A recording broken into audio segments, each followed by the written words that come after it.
Before we drift into the shadows of Montauk, where whispers speak of vanished children, secret experiments, and time torn open, take a slow breath and let your thoughts begin to settle. If stories like this help you unwind, please consider liking the video and subscribing to the channel. It truly helps us bring more to light. Now, when you're ready, we'll begin. Close your eyes if you'd like. Get comfortable. We're about to journey to the eastern tip of Long Island, where waves crash against rocky shores and an old radar tower stands sentinel against the sky, where the line between what we know and what we wonder becomes as soft and shifting as the coastal fog.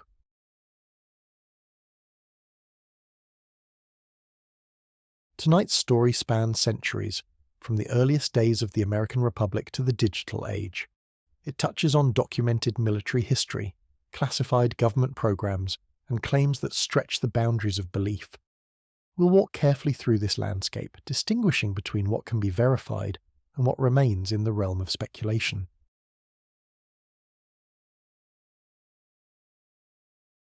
Let your breathing slow and deepen. Feel your body sinking into whatever supports you.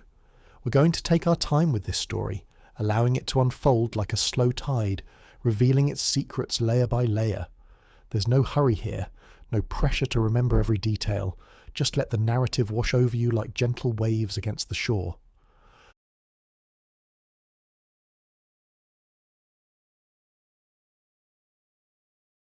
Part 1. The Lighthouse Keeper's Watch. At the very edge of America, where Long Island stretches its fingers into the Atlantic, there stands a lighthouse. Since 1796, the Montauk Point light has swept its beam across dark waters, warning ships away from treacherous shoals. But this lighthouse has always been more than a maritime guardian. It has been a watcher, a sentinel, keeping vigil over one of the nation's most strategically important coastlines. The historical record is clear and unambiguous here. In 1792, President George Washington himself authorized the construction of this lighthouse, recognizing that whoever controlled Montauk Point could influence the sea routes to New York and Boston. Even then, this remote spit of land carried the weight of national security on its windswept bluffs.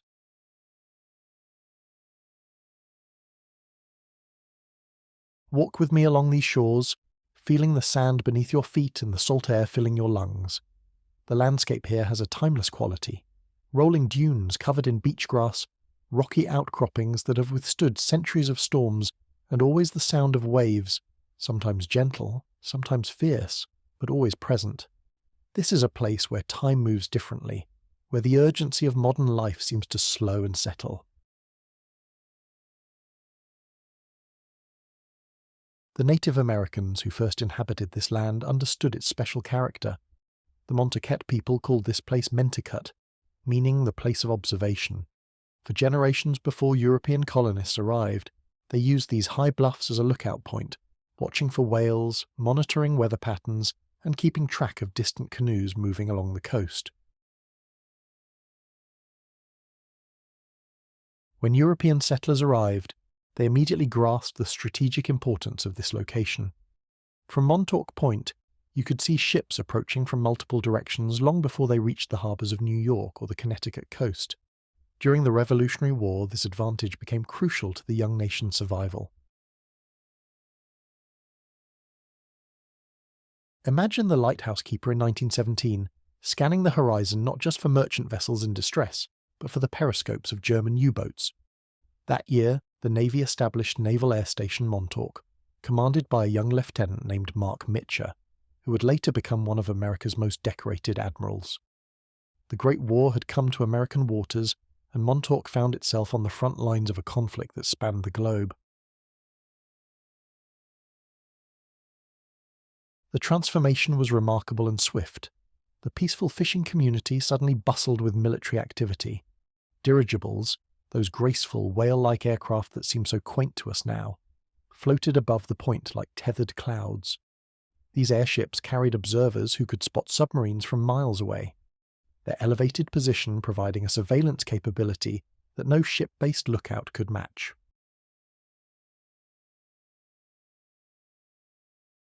The documented history tells us that reconnaissance planes buzzed overhead constantly, their engines adding a new rhythm to the eternal sound of wind and waves. Pilots learned to navigate by the lighthouse beam, using it as a reference point for flights that could extend hundreds of miles out over the Atlantic. The isolation that makes Montauk so peaceful today made it, in wartime, a perfect staging ground for watching and waiting.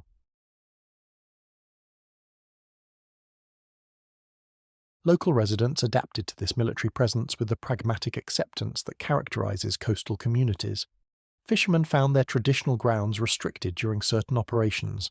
Farmers discovered that their quiet rural routines were now punctuated by the sounds of aircraft engines and the comings and goings of military personnel. Children grew up thinking it was normal to see uniformed soldiers walking the beach or dirigibles floating overhead.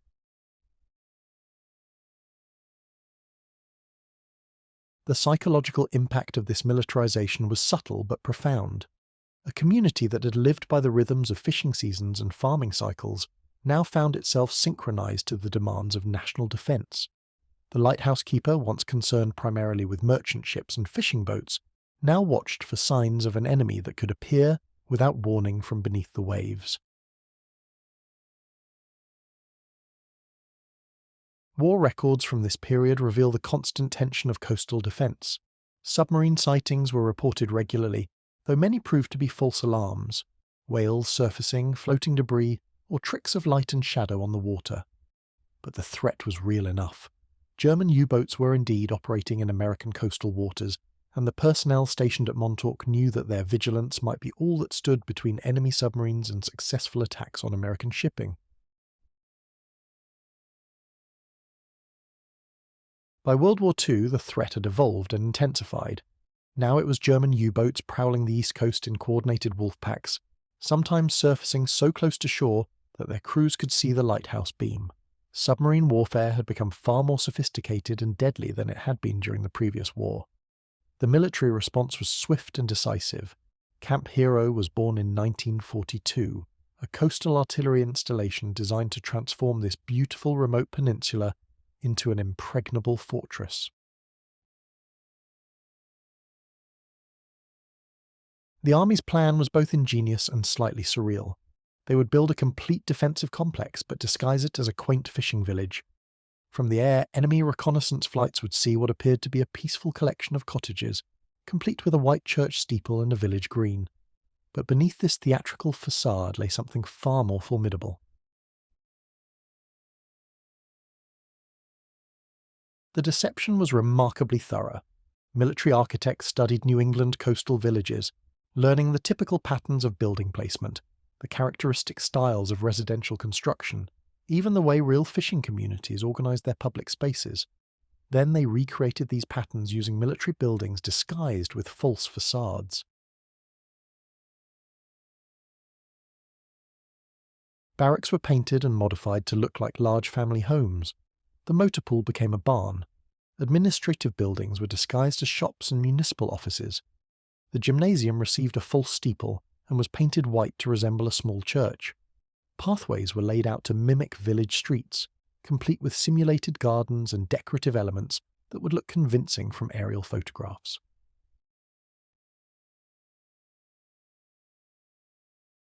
But the real power of Camp Hero lay hidden beneath and behind this peaceful facade. 4 massive 16-inch naval guns, originally destined for battleships, were installed in concrete bunkers that were themselves camouflaged to blend with the natural landscape. Each gun was 50 feet long and weighed 267,000 pounds. They could hurl a 2,700-pound projectile more than 23 miles out to sea with devastating accuracy.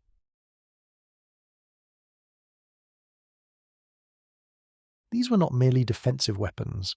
They were statements of intent, capable of sinking any ship that dared approach New York's approaches through these waters. The guns were housed in massive concrete installations called Battery 113 and Battery 216, structures so substantial that they remain largely intact today, monuments to an era when coastal defense meant meeting enemy ships with overwhelming firepower.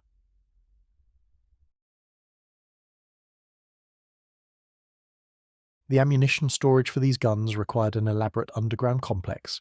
Shells weighing nearly 3,000 pounds each had to be stored safely, moved efficiently, and loaded quickly in the event of an attack. The engineering required to accomplish this was remarkable, a network of tunnels, elevators, and mechanical systems that could deliver devastating firepower with split-second timing.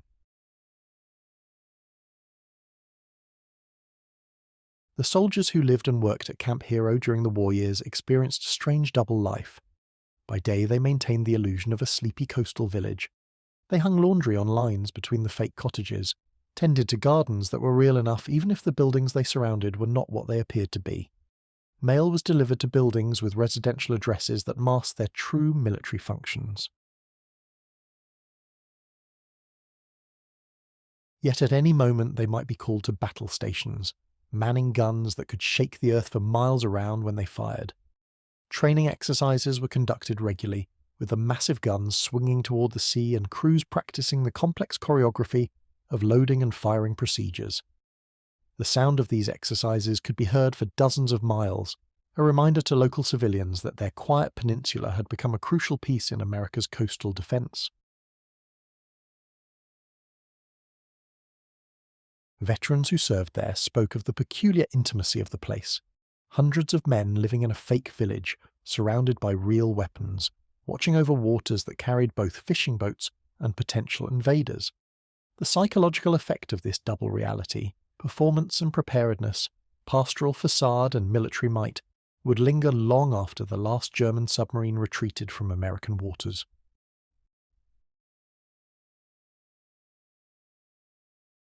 The daily routine at Camp Hero during wartime combined mundane military duties with the constant awareness that real combat could begin at any moment. Soldiers stood watch on rotating schedules, scanning the horizon with powerful binoculars and maintaining communication with other coastal installations. Weather reports, shipping schedules, and intelligence about enemy submarine movements were analysed continuously.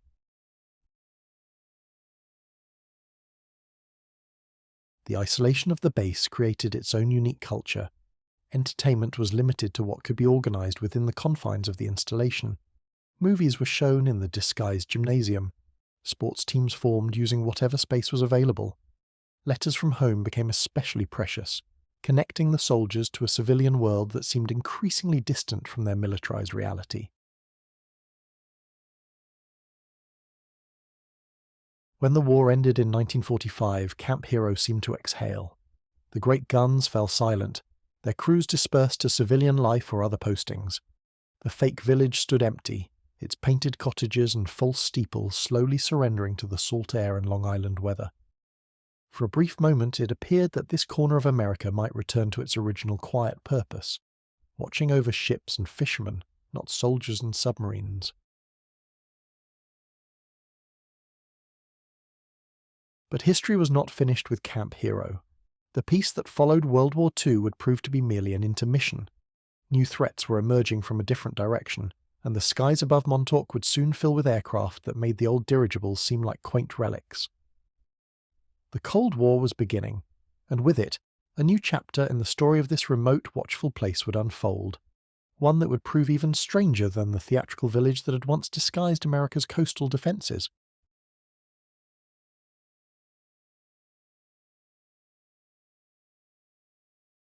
Part 2. The Electronic Eye. The year was 1948, and America was learning to live with a new kind of fear. The Soviet Union had demonstrated nuclear capability, and military planners realized that the next war might not announce itself with ships on the horizon or boots on beaches. It might arrive in minutes, carried by aircraft flying higher and faster than anything the world had ever seen, delivering weapons that could obliterate entire cities in a single flash. This new reality demanded a completely different approach to national defense. The massive coastal guns that had protected America's shores for decades were suddenly obsolete. No amount of artillery could stop a nuclear bomber flying at 40,000 feet. The nation needed early warning systems that could detect threats hundreds of miles away and coordinate responses across vast distances in a matter of minutes. The response was characteristically American.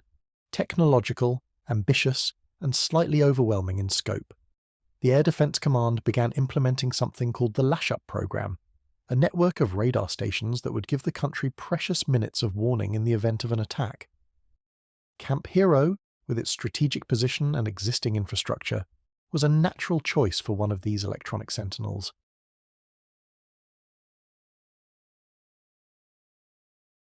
The transformation from coastal artillery base to radar station represented more than just a change in military technology. It symbolized America's entry into the age of electronic warfare. Where soldiers had once polished artillery shells and maintained mechanical equipment, technicians now calibrated complex electronic systems that could peer into the sky with supernatural precision. In August 1948, technicians installed an AN/TPS, 1B long-range search radar at the site, now designated as Lash-Up Site L10. The installation process was itself a marvel of logistics and engineering. The radar equipment had to be transported to one of the most remote corners of Long Island, then assembled and calibrated with extraordinary precision. Every component had to function perfectly, because the system would be responsible for detecting threats that could end civilization as they knew it.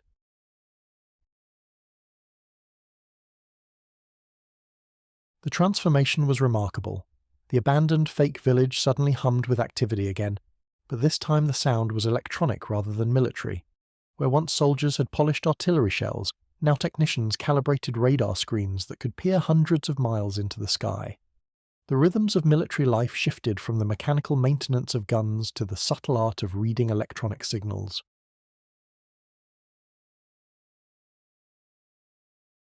The new personnel arriving at Camp Hero represented a different breed of military specialist.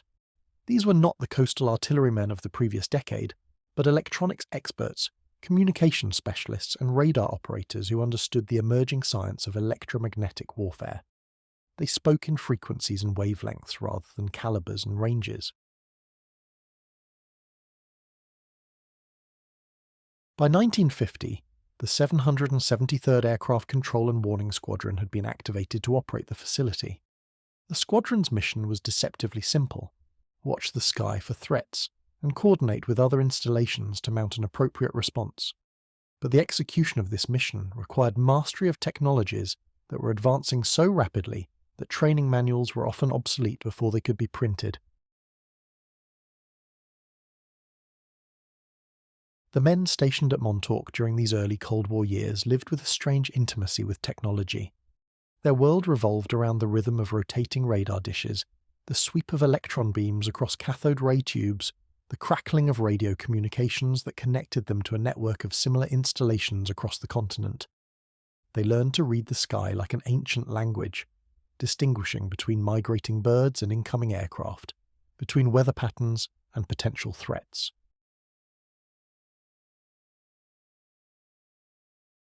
The psychological demands of radar operation were unlike anything the military had previously encountered. Operators spent hours staring at screens displaying blips of light that moved across phosphorescent surfaces with hypnotic regularity. Each blip represented a potential threat that had to be evaluated, tracked, and either dismissed as harmless or reported as suspicious. The stress of knowing that a missed signal or a misidentified contact could have catastrophic consequences was constant and intense. Weather became both an ally and an enemy in this electronic warfare. Atmospheric conditions could extend radar range dramatically, allowing operators to detect aircraft at impossible distances. But those same conditions could also create false returns, filling screens with ghost images that had to be distinguished from real threats. Rain, snow, and even flocks of migrating birds could overwhelm the system with false contacts.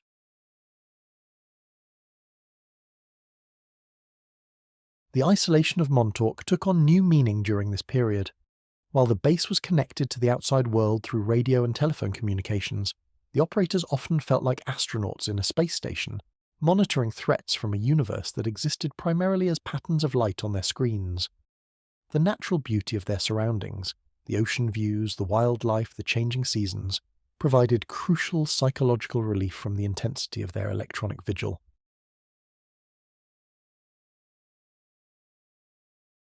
In 1958, something extraordinary arrived at Montauk, The SAGE system. SAGE, Semi-Automatic Ground Environment, was perhaps the most ambitious computer network ever conceived. It linked radar stations across the northeastern United States into a single coordinated defense network. Data from Montauk's radar would be fed directly to massive computers at McGuire Air Force Base in New Jersey, where it would be processed, analysed, and integrated with information from dozens of other sites.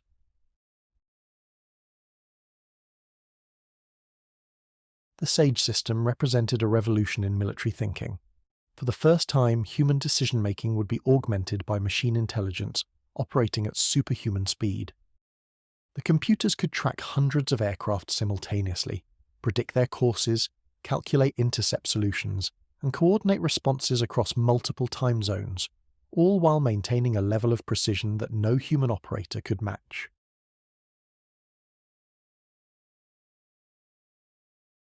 The psychological impact of SAGE cannot be overstated.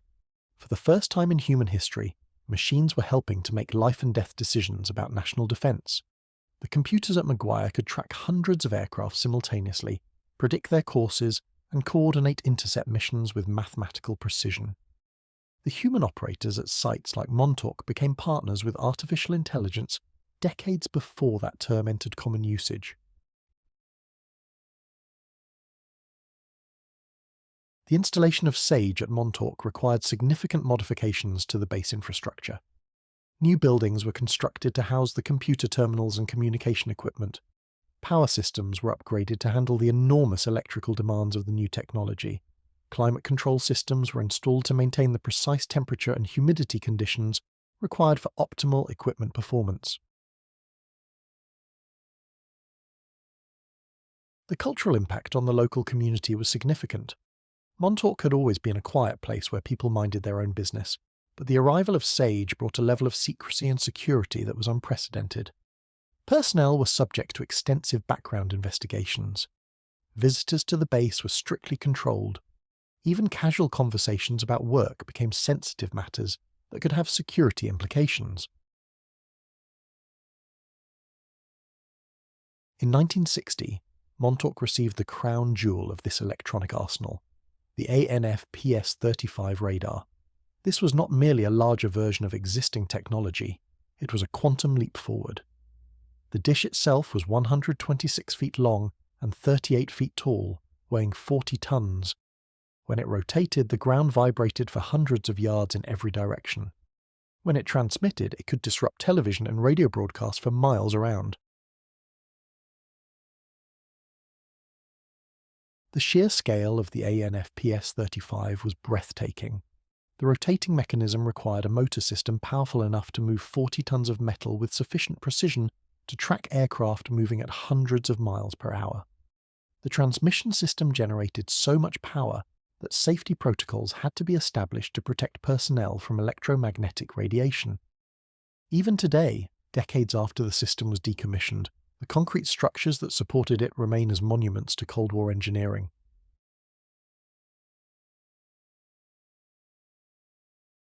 Local residents learned to live with the rhythm of this electronic giant.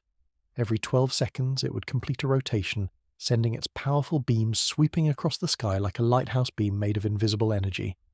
The electromagnetic pulse from each sweep could be heard on AM radios throughout the area, a distinctive zzzzzzzt sound that became the electronic heartbeat of the Cold War era.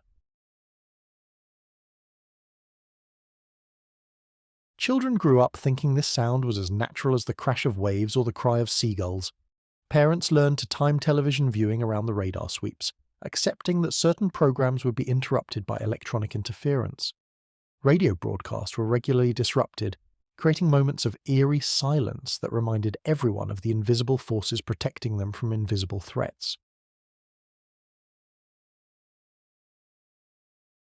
The ANF-PS-35 was what engineers called a frequency diversity radar, meaning it could change its operating frequency to avoid jamming attempts.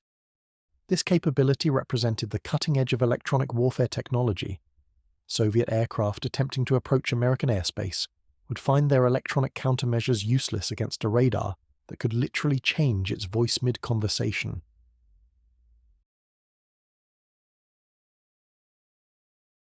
The technical sophistication of the system extended beyond its basic radar functions. The ANFPS-35 incorporated advanced signal processing techniques that could distinguish between different types of aircraft based on their radar signatures.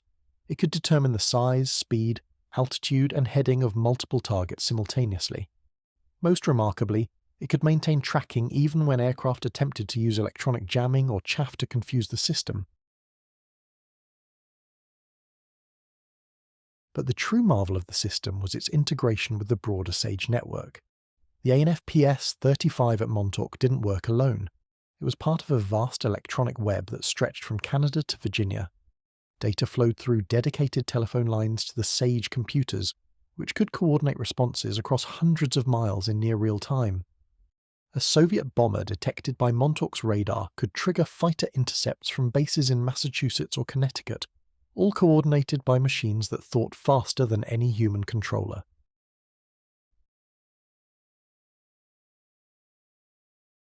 The operators who worked with this system developed an almost mystical relationship with their equipment.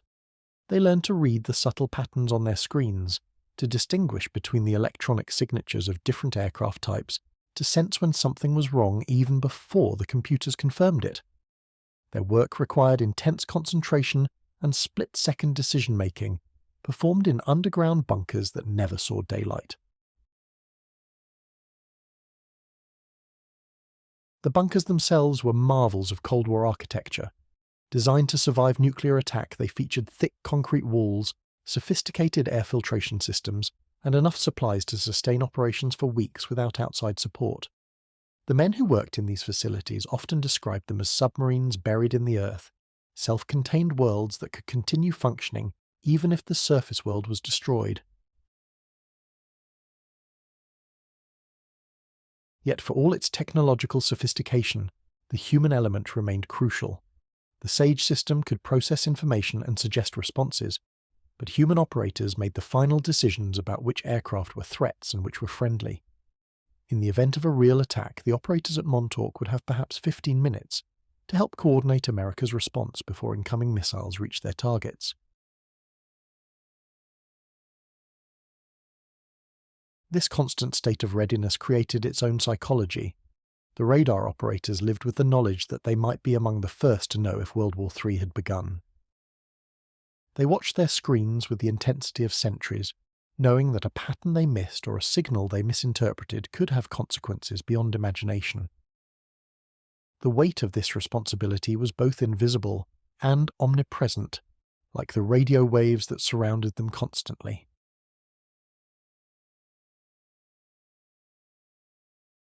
Training for this work was intensive and ongoing. Operators had to master not only the technical aspects of radar operation, but also aircraft identification, threat assessment, and communication protocols. They practiced emergency procedures regularly, running simulations that tested their ability to coordinate responses to various attack scenarios. The margin for error was essentially zero. As the years passed, the technology evolved, but the mission remained constant. Watch, listen, and be ready. New radar systems were installed alongside the ANFPS-35, creating layers of coverage that could detect threats at various altitudes and distances. Communication systems were upgraded to handle increasing amounts of data. The base became a testing ground for new technologies that would later be deployed throughout the Air Defense Command. The Great Radar Dish continued its eternal rotation, sweeping the sky with electronic precision, while beneath it, operators maintained their vigilant watch over America's electronic frontier. Day and night, through all weather conditions, the system watched and waited, ready to sound the alarm that might give America just enough warning to survive the unthinkable.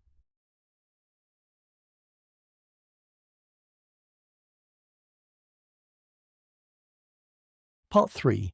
The Watchers and the Watched. By the mid-1960s, life around Camp Hero had settled into a peculiar rhythm that was both routine and surreal. The massive radar installation had become part of the landscape, as permanent and reliable as the lighthouse itself, yet far more mysterious in its purpose and capabilities.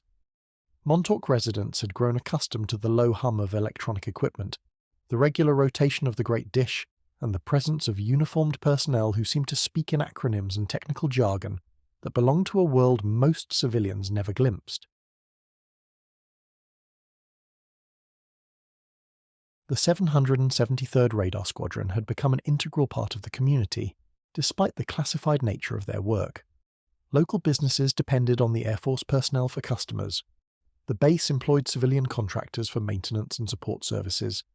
Children grew up seeing the radar tower as a natural part of their horizon, never questioning why such a massive installation was necessary in their quiet corner of the world. But beneath this surface normalcy, subtle strangeness began to accumulate like sediment in still water. Local residents started noticing oddities that defied easy explanation, patterns that seemed too consistent to be coincidental yet too bizarre to be official policy. The documented accounts from this period are fragmentary but persistent, recorded in police reports, medical records, and the kind of informal community memory that passes from neighbour to neighbour. The most frequently reported phenomenon was electronic interference that seemed to follow patterns more complex than the simple radar sweeps everyone had learned to live with. Television sets would lose signal at precise intervals that didn't correspond to the known operational schedule of the radar. Radio broadcasts would be interrupted by strange sounds, not the familiar zzz of the radar sweep, but tones and frequencies that seemed deliberately generated rather than incidental. Carl Thompson, a radio repair technician who worked in Montauk during the 1960s, kept detailed logs of these interference patterns because his customers constantly complained about them. His records, which survived in his family's papers, show disturbances that occurred in 2-hour blocks, always between midnight and 6 in the morning, following schedules that bore no relationship to normal radar operations. Car engines sometimes stalled without explanation, particularly near the base perimeter. These incidents were individually minor, but their pattern suggested something systematic rather than random. Local mechanics began to recognize what they privately called hero syndrome, electrical problems in vehicles that occurred most frequently after their owners had driven near the base during certain time periods.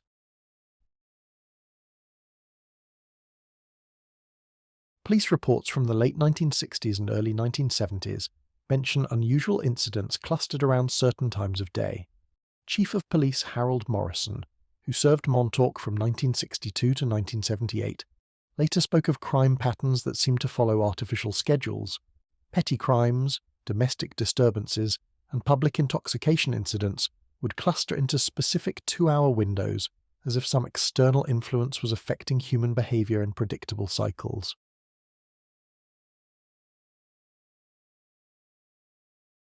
Local doctors' offices began seeing a curious trend, an increase in complaints about headaches, sleep disturbances, and what patients described as a buzzing sensation, particularly in the hours after the evening radar operations. While no formal medical study was ever conducted, the informal consensus among local physicians was that these symptoms correlated with the operational schedule of the radar installation.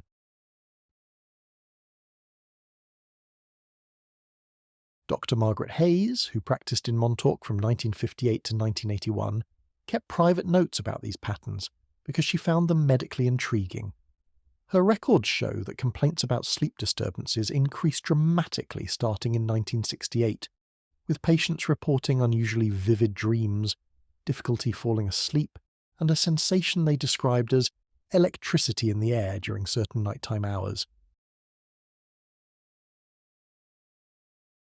Animals provided perhaps the most dramatic evidence of unusual activity. Domestic pets began exhibiting behavioral changes that worried their owners.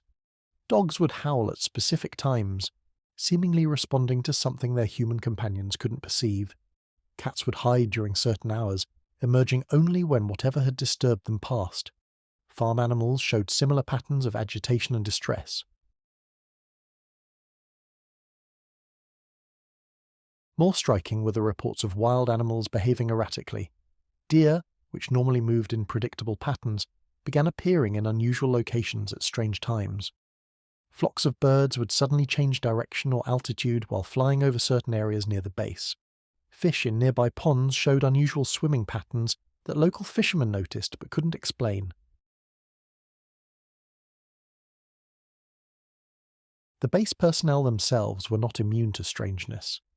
Veterans who served at Montauk during this period, those who are willing to discuss their experiences, speak of an atmosphere that grew increasingly surreal as the 1970s progressed.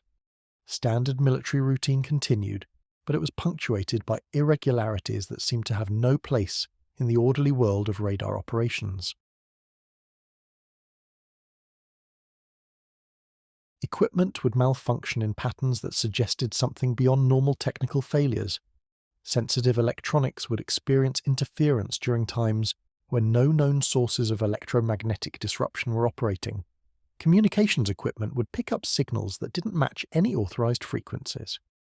Radar operators reported tracking objects that moved in ways inconsistent with any known aircraft.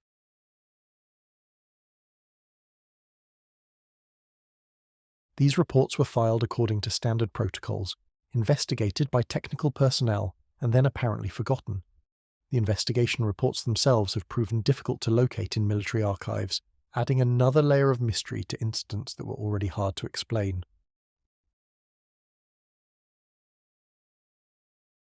More unsettling were the personnel issues that began appearing with increasing frequency. Military records from this period, where they are available, show an unusually high rate of transfers, medical discharges, and requests for reassignment among Montauk personnel. Exit interviews, when they occurred, often cited stress-related factors without providing specific details about the nature of that stress. Some personnel simply disappeared from the records entirely, as if their service had been administratively erased. Follow-up inquiries about these individuals often met with responses indicating that no records of their service could be located. While this could be explained by routine document management practices, the pattern was unusual enough to attract attention from military personnel administrators. The isolation of Montauk began to feel different during these years. What had once been a strategic advantage, the remoteness that made the base secure, now seemed to create a bubble where normal rules might not apply. The base operated according to classified schedules that bore little relationship to the rhythms of civilian life. Personnel worked shifts that sometimes lasted for days, emerging from underground facilities pale and disoriented.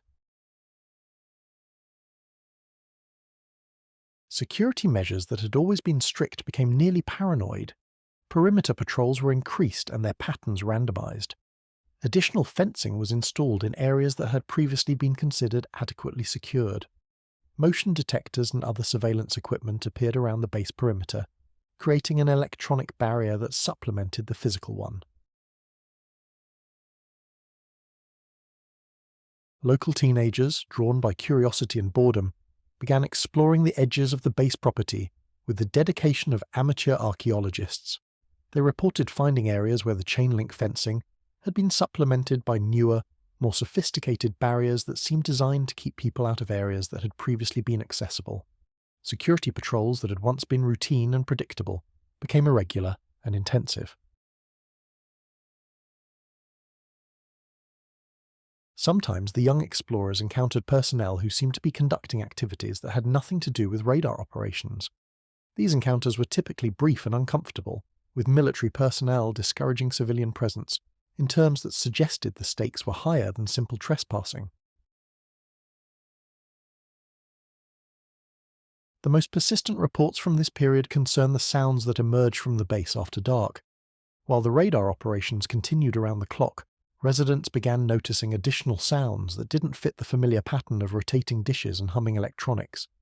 These sounds were mechanical but unfamiliar, noises that suggested activity of a type that wasn't part of normal radar operations. Electronic tones at frequencies that seemed to make the air itself vibrate were reported by multiple witnesses. These sounds were different from the electromagnetic interference that affected radios and televisions. They were audible sounds that people could hear directly, often described as being felt as much as heard. Occasionally, witnesses reported what they described as human voices amplified to an unnatural degree. These voices were typically too distorted to understand clearly, but their artificial amplification suggested the use of powerful public address systems or other electronic equipment not normally associated with radar operations. As the 1970s wore on, these anomalies seemed to intensify rather than diminish.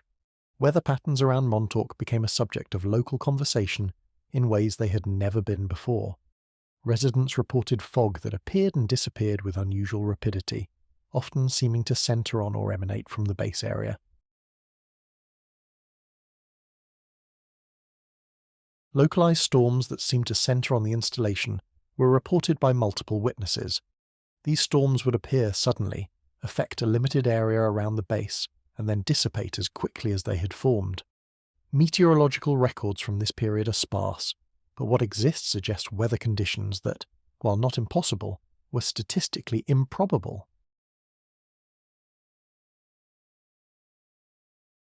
Temperature variations near the installation were noticed by residents who lived close enough to the base to walk its perimeter. On certain days, the air temperature near the fence line would differ noticeably from surrounding areas, sometimes by as much as 10 or 15 degrees. These variations didn't correspond to topographical features or known sources of heat generation. The psychological effect on the local community was subtle but real. Montauk had always been a place where people minded their own business, but the nature of that privacy began to change. Residents stopped discussing certain topics, not because they were forbidden, but because the conversations led to conclusions that seemed too strange to voice. A collective decision emerged. Whatever was happening at the base was someone else's responsibility.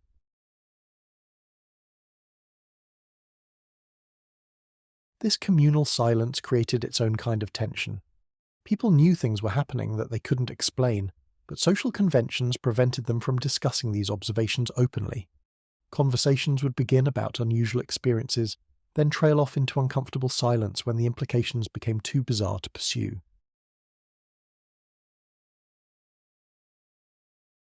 Local business owners found themselves in a particularly awkward position. They depended on the economic activity generated by the base, but they also lived with the daily strangeness that seemed to emanate from it. Store owners reported that their electronic equipment, cash registers, calculators, radio systems, would malfunction during certain periods with predictable regularity. The fishing industry, which had been a mainstay of the local economy for generations, began experiencing puzzling changes. Fish populations seemed to shift in ways that didn't correspond to normal seasonal patterns or environmental changes. Some species disappeared from areas where they had been abundant, while others appeared in unexpected numbers, in locations where they had rarely been seen.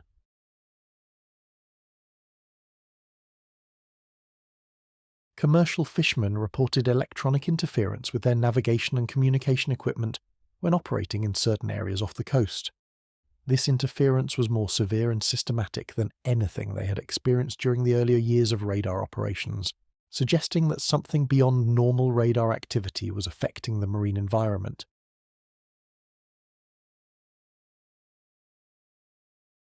The period from 1975 to 1980 saw an escalation in the frequency and intensity of anomalous reports.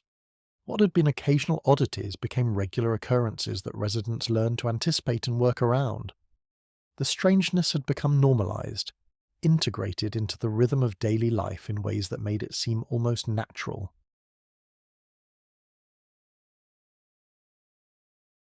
This period of mounting strangeness reached its culmination in 1980, when the Air Force announced that the radar installation would be decommissioned.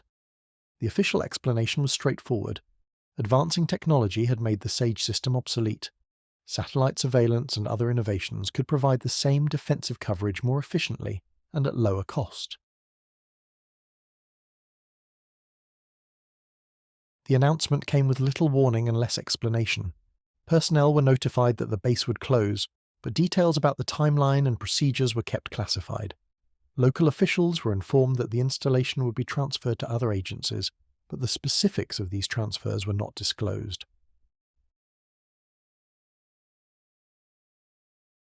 But the manner of the closure struck many observers as unusual. Rather than the gradual wind-down typical of military base closures, Montauk was shuttered quickly and thoroughly. Personnel were transferred with minimal notice. Equipment was removed or secured with extraordinary speed. Within months, a facility that had operated continuously for over 30 years fell silent. The speed of the closure was particularly puzzling given the strategic importance of the installation. Other SAGE sites were being converted to new missions or maintained as backup systems. Montauk was one of the few that was completely shuttered, despite its excellent location and significant infrastructure investment. Local residents found the sudden quiet almost as unsettling as the previous strangeness had been. The absence of the radar's electronic heartbeat created a vacuum that seemed to invite new questions. The familiar sounds that had marked time for nearly 2 decades, the rotation of the great dish, the hum of electronics, the comings and goings of military personnel, all ceased with startling abruptness. But the silence was not complete. Despite the base being officially closed, some residents continued to report activities around the installation after the Air Force had supposedly departed. Lights were seen in buildings that were supposed to be empty. Vehicles were observed entering and leaving the facility during hours when no authorized activity should have been occurring. Security around the closed base, rather than being relaxed, seemed to be maintained at levels comparable to when it had been operational. Perimeter patrols continued, though conducted by personnel who were not obviously Air Force. Warning signs were updated and reinforced, suggesting ongoing concern about unauthorized access.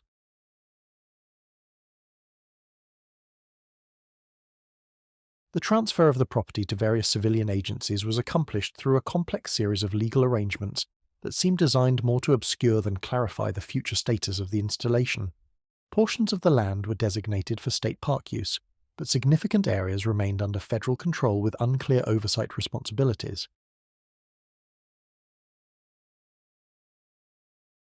Most puzzling was the provision in the transfer documents that specifically reserved federal rights to underground portions of the facility. This clause suggested that whatever had been happening beneath the base was considered too sensitive to be included in the civilian transfer, even though the surface operations had been discontinued. As 1980 ended, Montauk found itself in a strange liminal state.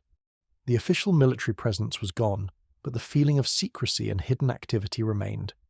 The great radar dish stood silent against the sky, but the questions it had inspired during its operational years were only beginning to be asked.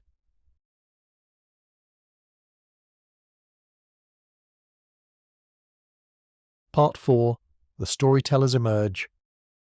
The official silence that followed the base closure in 1980 created an information vacuum that nature, as it tends to do, abhors.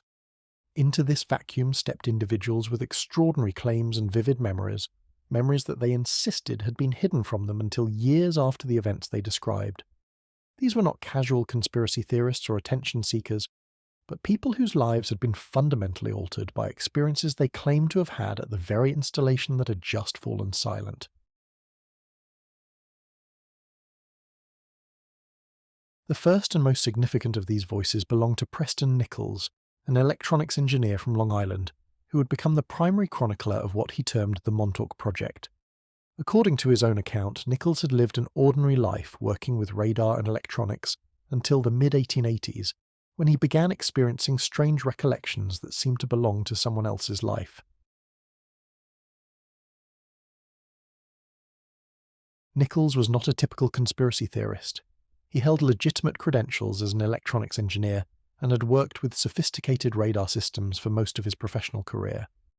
His technical knowledge was genuine and extensive, lending credibility to his descriptions of equipment and procedures that would have been difficult for a layperson to fabricate convincingly. The story Nichols told began, he claimed, with his involvement in psychic research during the early 1980s. He had been working with individuals who described themselves as having telepathic or clairvoyant abilities, using electronic equipment to measure and potentially enhance their psychic performance. This work was conducted in private laboratories and represented legitimate, if unconventional, scientific inquiry. but mysteriously, during certain periods, these psychics would lose their abilities entirely, as if something was interfering with their mental processes. The interference was not random. It occurred at specific times and followed patterns that suggested an external source, rather than natural fluctuation in psychic ability.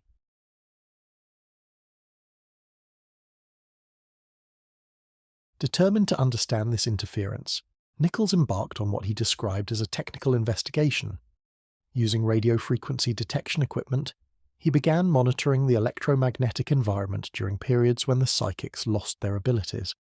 His goal was to identify any electronic signals that might be disrupting their mental processes.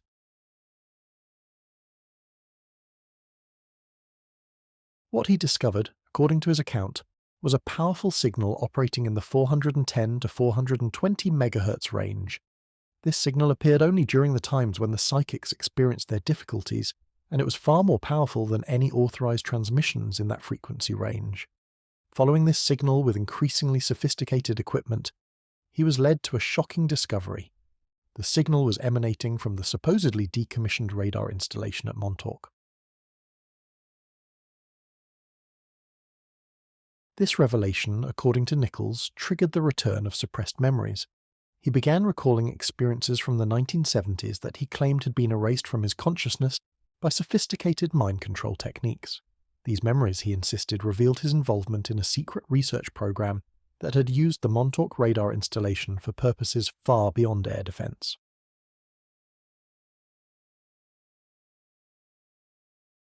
The process of memory recovery, as Nichols described it, was gradual and often traumatic.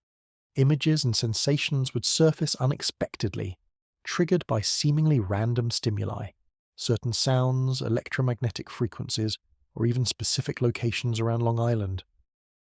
These recovered memories were vivid and detailed, but they described experiences that seemed to belong to science fiction rather than recent history.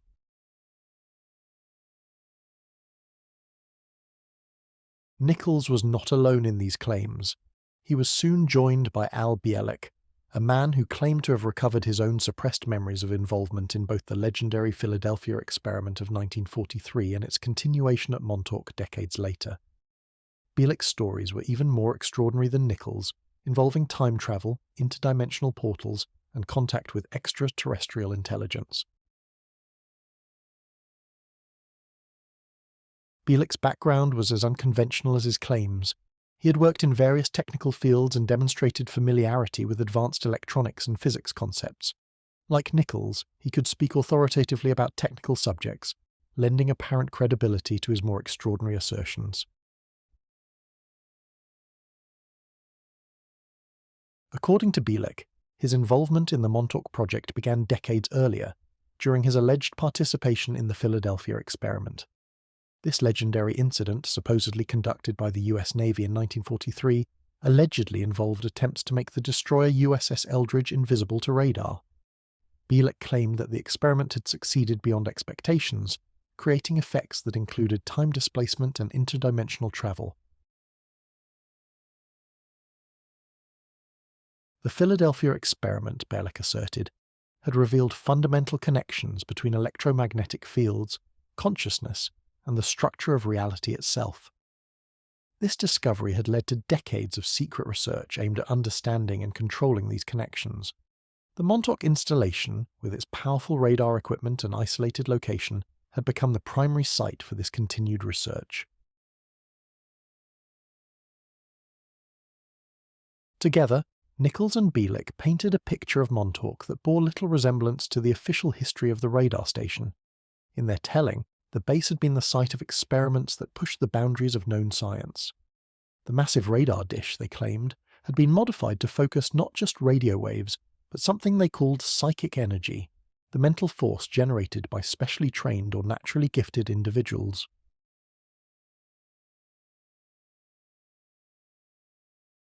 The core of their story centered on something they called the Montauk chair, a device that could allegedly amplify human psychic abilities to an extraordinary degree. A person seated in this chair, they claimed, could influence reality itself through focused thought. Objects could be materialized from nothing. The flow of time could be manipulated. Doorways to other dimensions could be opened at will. The technical descriptions provided by Nichols and Bielek were remarkably detailed. They described the chair as incorporating sophisticated electronics designed to interface with human brainwave patterns. Electromagnetic field generators would create resonance conditions that amplified the operator's mental energy. Computer systems would monitor and guide the process, ensuring that the psychic effects were directed according to the experimental protocols. These claims were supported, according to Nichols and Bielek, by a secret continuation of research that had begun with the Philadelphia experiment. They alleged that scientists working on projects related to electromagnetic field manipulation and invisibility technology had discovered far more than they had expected. The research had revealed connections between consciousness, electromagnetic fields, and the fundamental structure of reality itself. The storytellers provided rich detail about the supposed underground facilities at Montauk. They described multiple levels extending deep beneath the radar installation, connected by tunnels that reached far beyond the official boundaries of the base. These underground complexes, they claimed, housed laboratories where the boundaries between science and science fiction were routinely crossed.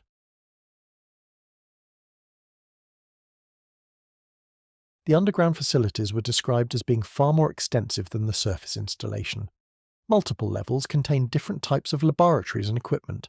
Some areas were devoted to psychological research and mind control experiments. Others housed exotic technologies related to time travel and dimensional manipulation. Still others were described as containment areas for entities or phenomena that had been accidentally created or summoned during the course of the research.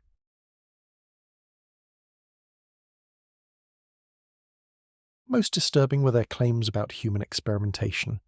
They alleged that the project had involved the abduction and psychological programming of numerous individuals, many of them children. These Montauk boys, as they came to be known in the conspiracy literature, were supposedly subjected to trauma-based mind control techniques designed to enhance their psychic abilities and make them controllable assets for the secret program. The child experimentation claims were particularly detailed and disturbing. According to the storytellers, children were selected based on psychic potential or genetic factors that made them suitable for the research. They were taken from their families through various means, some allegedly kidnapped, others recruited through false pretenses, still others provided by government agencies or other organizations. Once at Montauk, these children were supposedly subjected to intensive psychological conditioning, designed to fragment their personalities and enhance their psychic abilities. The techniques described were similar to those documented in declassified CIA mind control programs, but taken to extremes that the storytellers claimed were necessary to achieve the extraordinary mental abilities required for the project's goals.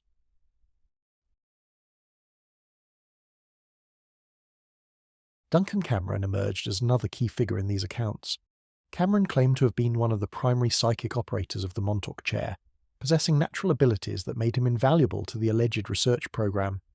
His memories, like those of Nichols and Bielek, had supposedly been suppressed until years after the project's conclusion. Cameron's story was particularly compelling because of the detail with which he could describe the alleged underground facilities and experimental procedures. He claimed to remember specific layouts, equipment configurations, and personnel assignments. His descriptions were internally consistent and matched those provided by other alleged witnesses, suggesting either shared experiences or remarkably coordinated fabrication.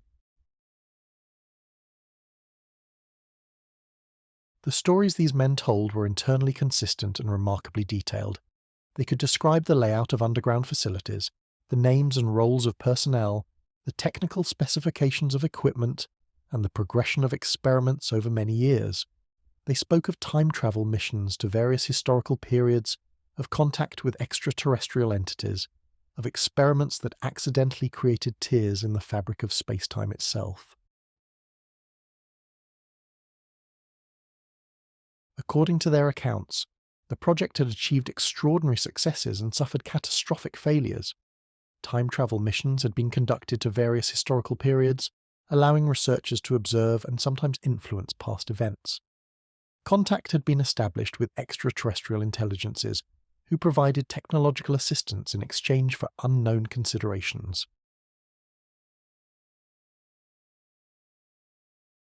But the research had also produced unintended consequences that eventually led to the project's termination. Experiments in dimensional manipulation had allegedly created unstable portals that allowed dangerous entities to enter our reality. Time travel missions had produced paradoxes that threatened the stability of the timeline itself. The psychic enhancement procedures had driven some subjects insane or created psychological damage that proved irreversible. The final crisis, according to the storytellers, occurred in August 1983 when an experiment went catastrophically wrong. Cameron, operating the Montauk chair, had allegedly lost control of his psychic projections, manifesting a creature so dangerous that the only way to stop it was to shut down the entire project. The base was evacuated, the equipment was destroyed or secured, and all personnel were subjected to memory modification to ensure secrecy. Yet from the beginning, these accounts were received with deep skepticism by mainstream researchers and investigators. Critics pointed out the lack of physical evidence, the absence of corroborating documentation, and the extraordinary nature of the claims themselves. The storyteller's response was that the very lack of evidence proved the sophistication of the cover-up. What made these stories particularly compelling to some audiences was their grounding in documented historical precedents. The existence of CIA mind control programs like MKUltra was by then public knowledge. The military's history of human experimentation was well documented. The Philadelphia experiment, while unproven, had enough circumstantial evidence to remain plausible to many people.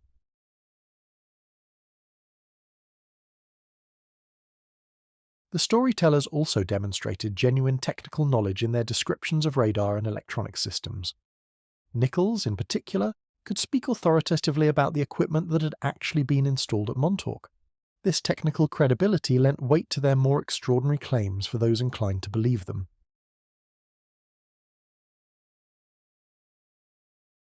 As their stories spread through books, lectures, and early internet forums, they attracted additional witnesses, individuals who claimed to have their own suppressed memories triggered by exposure to the Montauk accounts. Some reported childhood memories of being taken to underground facilities. Others claimed to recall participating in time travel experiments or witnessing impossible technologies in operation.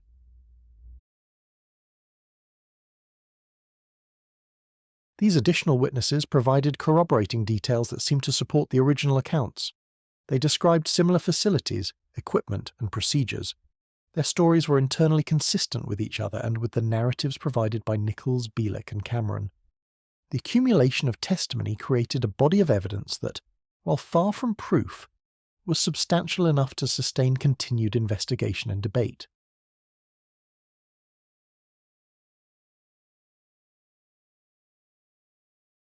Part 5. The Evidence and the Absence.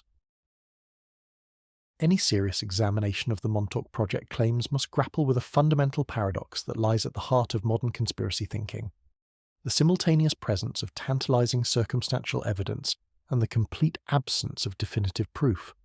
This paradox is what has allowed the story to maintain its grip on the public imagination for more than 3 decades, creating a narrative that is neither fully believable nor entirely dismissible.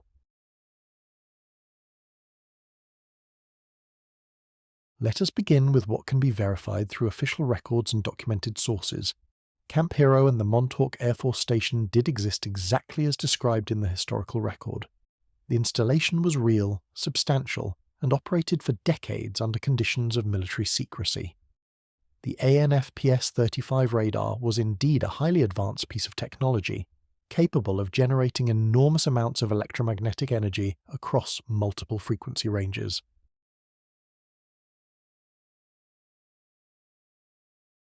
The SAGE system did represent an unprecedented marriage of computer technology and military defense, creating capabilities that seemed almost supernatural to those who witnessed them in operation. The base was indeed closed abruptly in 1980, and significant portions of it were subsequently transferred to various government agencies under circumstances that remain partially classified.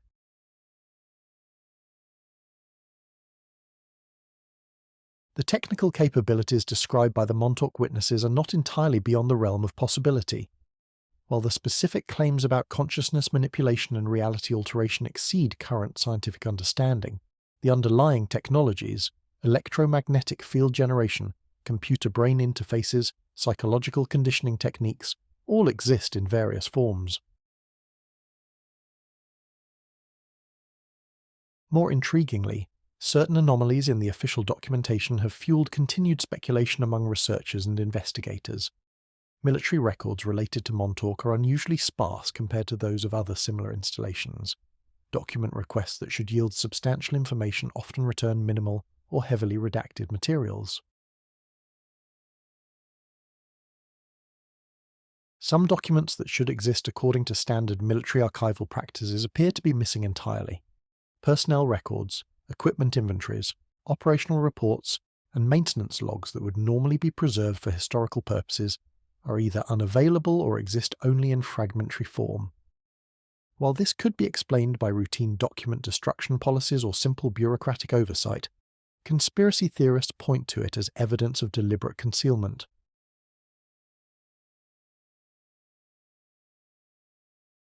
The physical evidence is similarly ambiguous but tantalizing.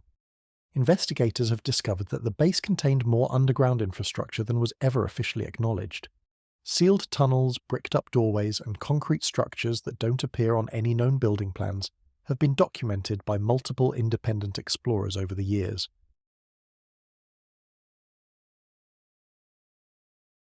These hidden structures are substantial enough to suggest significant construction projects that were never included in official base documentation. Some appear to have been built during the operational period of the base, while others seem to predate the radar installation entirely. The purpose of these hidden spaces remains unclear, but their existence suggests that the official story of the base's activities may be incomplete.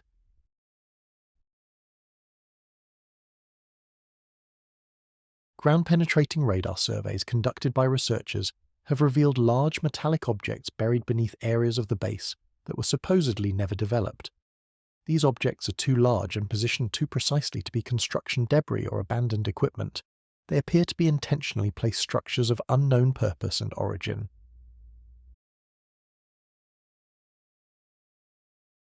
One particularly intriguing discovery was made by investigator Brian Minnick, who documented a series of underground chambers that appear to have been deliberately concealed. These chambers contain what appear to be the remains of sophisticated electrical installations, including heavy-duty power conduits and equipment mounting points that suggest the presence of large machines or electronic systems. Even more puzzling are the rooms that show evidence of deliberate artistic modification. Several underground chambers contain elaborate painted murals featuring psychedelic patterns and designs that appear to have been created with professional precision.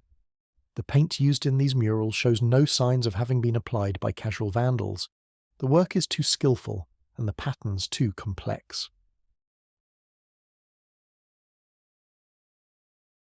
The psychological evidence is perhaps the most compelling and the most problematic aspect of the Montauk investigation. Dozens of individuals have come forward over the years, claiming to have recovered memories of involvement in secret programs at Montauk. These accounts share remarkable similarities in detail, despite the fact that many of the witnesses had no known contact with each other before coming forward.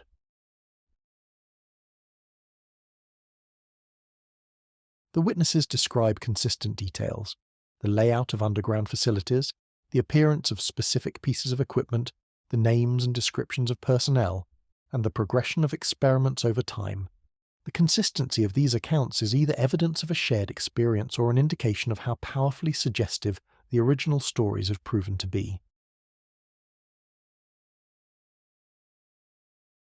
More troubling are the psychological profiles of many witnesses. A significant number have histories of trauma, mental health issues, or involvement with recovered memory therapy, factors that call their testimonies into question, while simultaneously making them potentially more valuable if their claims of mind control experimentation are true.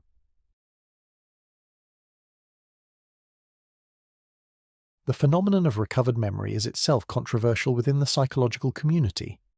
While traumatic experiences can indeed be suppressed and later recalled, the process is also susceptible to suggestion and false memory creation. The Montauk witnesses present a particularly difficult case, because the very techniques they claim were used on them are known to be capable of creating false memories.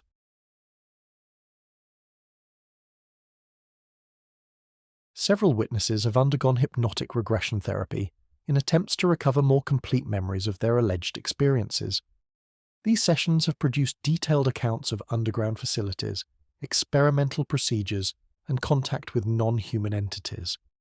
However, hypnotic regression is known to be unreliable as a source of factual information, often producing elaborate fantasies that feel completely real to the subject.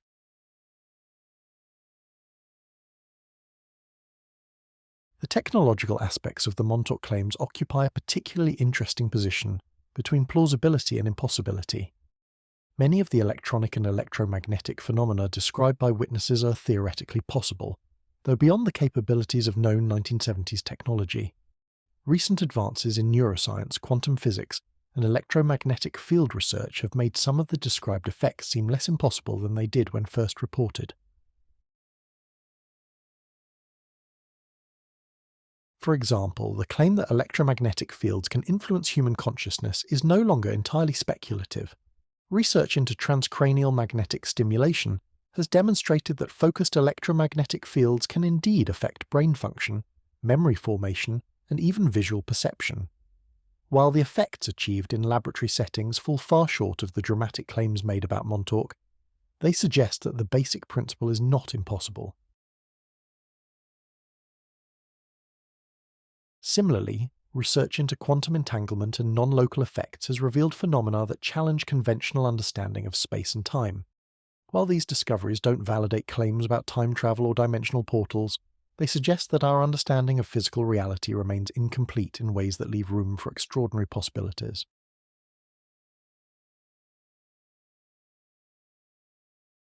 The timing of the base closure remains suspicious to many researchers.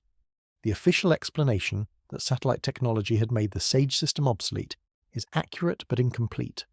Other SAGE installations were converted to new purposes or maintained as backup systems. Montauk was one of the few that was completely shuttered, despite its strategic importance and significant investment in infrastructure.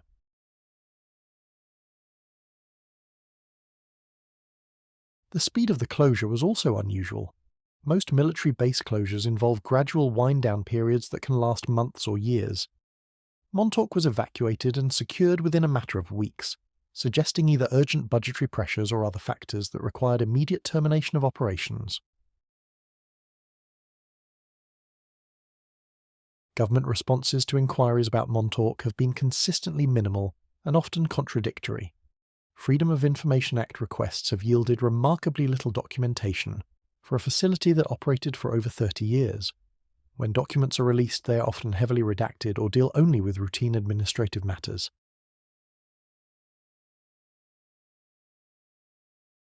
This could reflect normal classification procedures, but the paucity of information is unusual compared to other decommissioned military installations.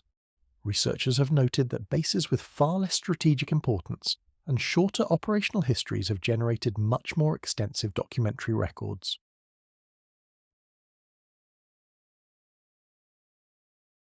The scientific community's response to Montauk claims has been overwhelmingly skeptical, but not uniformly dismissive.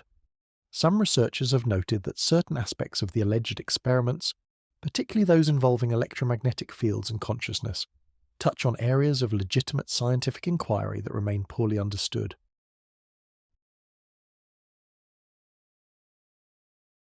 While the specific claims made about Montauk far exceed what current science considers possible, the underlying questions about consciousness, electromagnetic fields, and information transfer are subjects of ongoing research. Some mainstream scientists have acknowledged that our understanding of these phenomena is incomplete enough to leave room for possibilities that current theory cannot accommodate.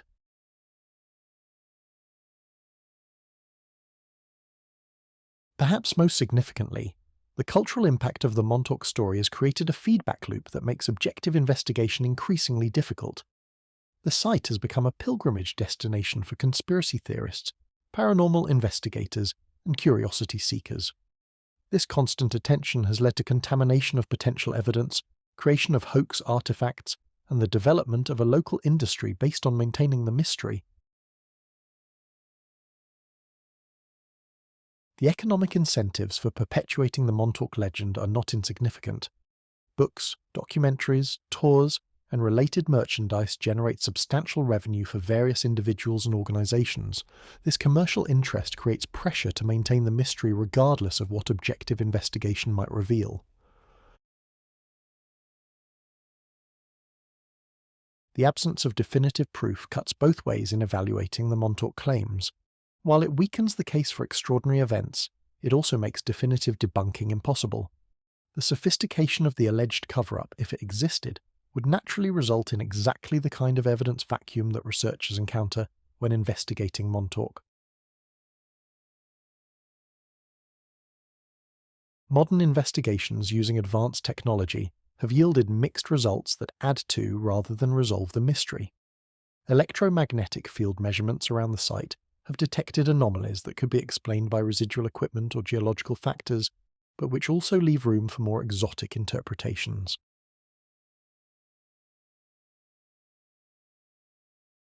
Audio recordings made in supposedly empty areas of the base have captured sounds that resist easy explanation. Some appear to be mechanical in origin, suggesting the presence of hidden equipment or systems. Others have characteristics that don't match any known sources, creating acoustic mysteries that add to the site's enigmatic reputation.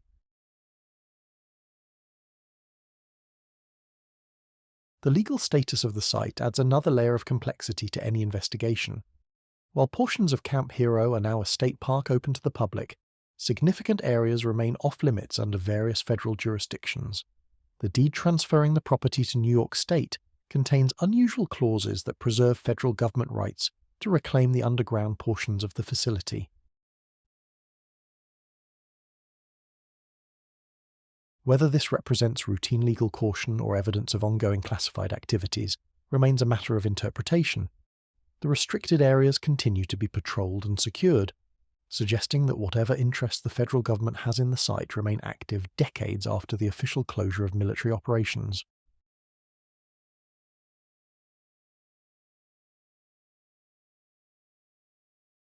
Part 6. The Legacy of Questions. As we reach the end of our journey through the strange story of Montauk, we find ourselves in a place that may feel familiar to anyone who has ever stared at the horizon from a lighthouse and wondered what lies beyond the edge of sight. We have more questions than answers, more possibilities than certainties, and a story that refuses to be neatly categorized as either true or false. The influence of the Montauk Project narrative on popular culture cannot be overstated and continues to grow with each passing year. The story has transcended its origins as a fringe conspiracy theory to become a foundational myth of the digital age, influencing everything from blockbuster television series to underground music and visual art.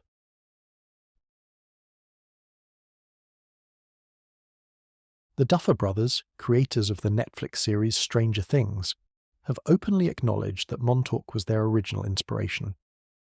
The show was initially titled Montauk before being renamed, and the fictional Hawkins National Laboratory bears unmistakable resemblances to the alleged underground facilities described by Montauk witnesses.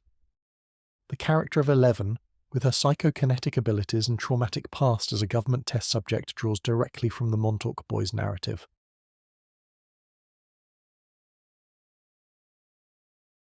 This cultural echo has created something unprecedented in the history of conspiracy theories, a narrative that has become more famous than the reality it claims to describe.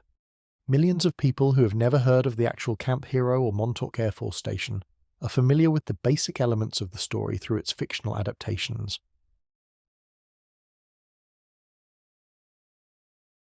The boundary between documented history and speculative narrative has become permanently blurred, creating a feedback loop where fiction influences interpretation of fact and alleged facts inspire new fiction. This blurring represents a fundamental shift in how extraordinary claims are processed and understood in the information age. Yet perhaps this blurring is itself the most important legacy of Montauk. The story forces us to confront uncomfortable questions about the nature of evidence, the reliability of memory, and the relationship between official narratives and hidden realities. It asks us to consider what we would do with extraordinary claims that can neither be proven nor definitively disproven. The documented history of government mind control programs like MKUltra provides a sobering context for the Montauk claims that cannot be ignored by serious investigators.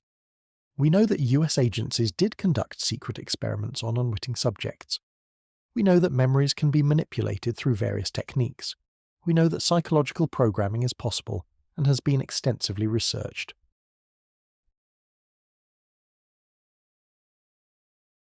We also know that cover-ups of embarrassing or illegal activities have occurred at the highest levels of government, sometimes maintaining official secrecy for decades. The existence of these documented programs doesn't validate the specific claims about Montauk, but it does establish that the general type of activities described by witnesses has historical precedent.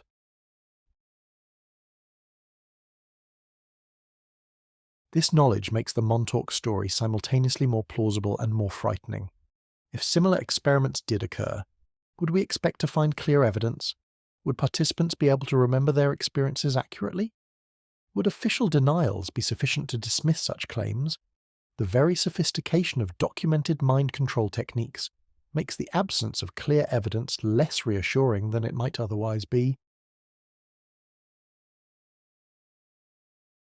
The technological questions raised by Montauk continue to evolve as science advances into territories that were purely speculative when the story first emerged.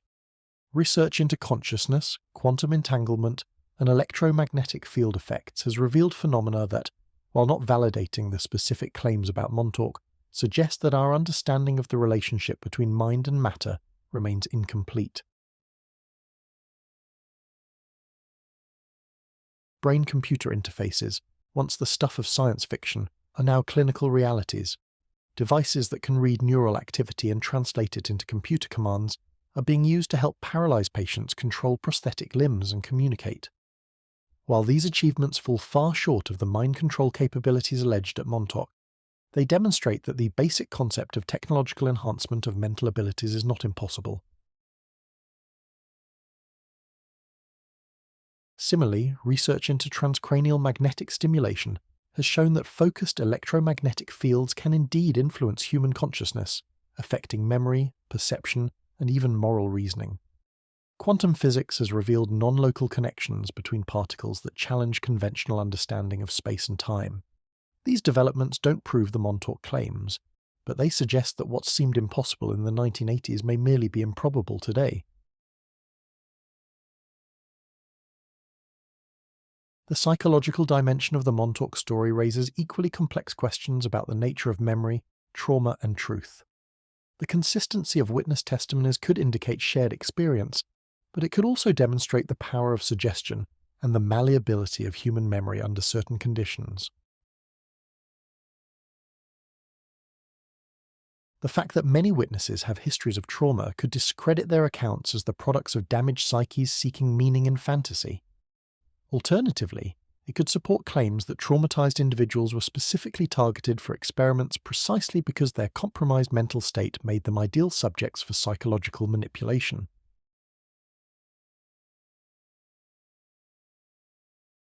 Modern understanding of trauma and memory has revealed that the human mind is far more vulnerable to manipulation than was previously understood. Techniques for implanting false memories, fragmenting personality, and creating programmable behavioral responses are documented realities, not theoretical possibilities. This knowledge makes the Montauk claims seem less fantastical, even as it makes them more difficult to verify. For those who believe the Montauk claims, the story represents a profound violation of human rights and scientific ethics, hidden beneath layers of classification and denial. For skeptics, it represents the power of conspiracy thinking to create elaborate mythologies from fragments of circumstantial evidence and psychological suggestion. Both perspectives contain important truths about how we process information, construct narratives, and make sense of complex realities.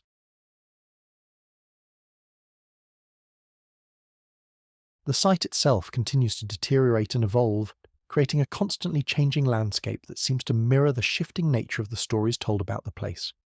The great ANFPS-35 radar dish, now the last of its kind in the world, slowly surrenders to rust and weather. Large sections of metal fall away on windy days, creating a constant transformation that makes each visit to the site a unique experience. State park officials struggle with the costs of preservation while managing the steady stream of visitors drawn by curiosity about both documented history and alleged mysteries. The deterioration of the radar installation creates a sense of urgency among those who believe it contains evidence of extraordinary activities, evidence that may be lost forever if the structure collapses entirely.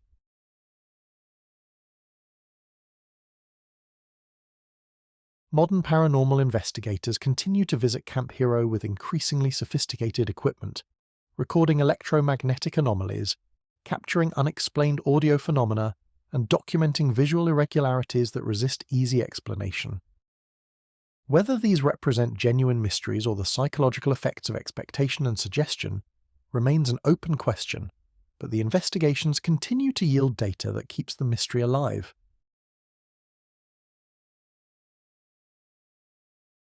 The broader implications of the Montauk story extend far beyond questions of what did or didn't happen at a remote military base.